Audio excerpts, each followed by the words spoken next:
Olá! Hoje vamos mergulhar num texto antigo que faz uma crítica, olha, poderosíssima à liderança.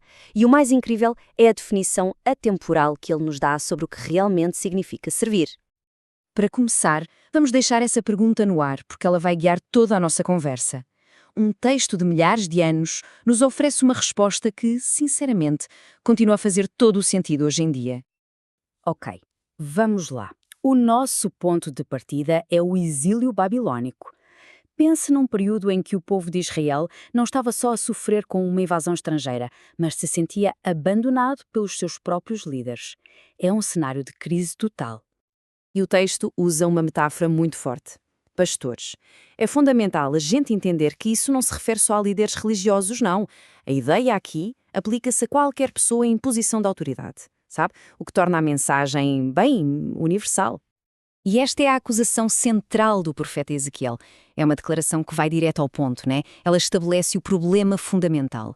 Líderes que usam a sua posição para benefício próprio, em vez de servir quem eles deveriam proteger. E isso nos leva direto ao primeiro grande princípio deste texto, a ideia de que o poder não é um direito adquirido. É uma ferramenta concedida com um propósito muito, muito específico. Este slide aqui mostra o conflito de uma forma bem clara. O texto não fala de tons de cinza na liderança. Ele apresenta uma escolha fundamental entre dois caminhos opostos. Ou é o interesse próprio, ou é o serviço público. Não há meio termo. Então, o ponto crucial é este.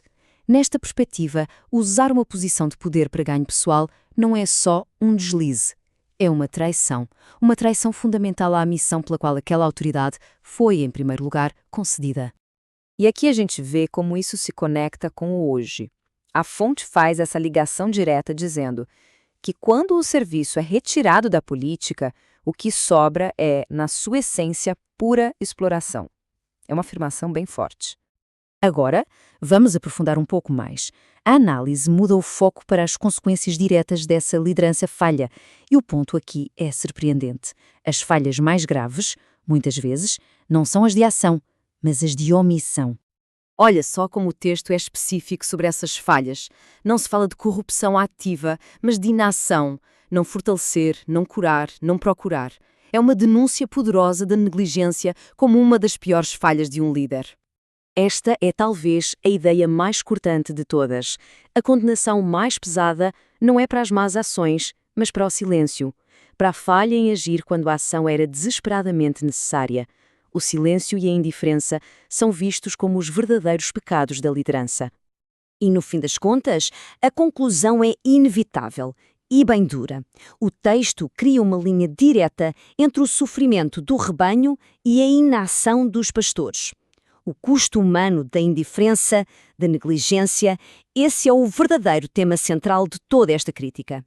E então a narrativa chega ao seu clímax e faz isso com uma ideia muito poderosa, a de que todos os líderes, sem exceção, vão ter que prestar contas das suas ações. Essa declaração é o ponto de viragem.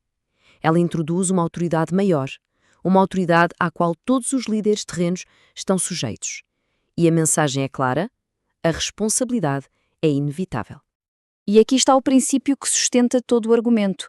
Uma posição de poder é finita, ela acaba, mas a responsabilidade pela forma como esse poder foi usado, essa, segundo o texto, não tem fim, é eterna.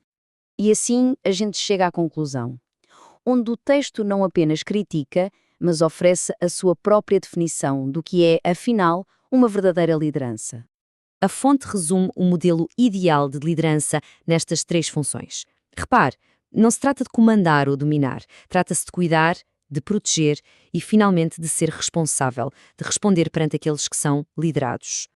E a gente termina com esta citação final que, na verdade, encapsula a mensagem inteira. Ela nos faz refletir sobre uma liderança que troca a régua do poder pela régua do cuidado. Uma ideia antiga, sim, mas com uma pergunta que continua mais relevante do que nunca. O que realmente define um bom líder?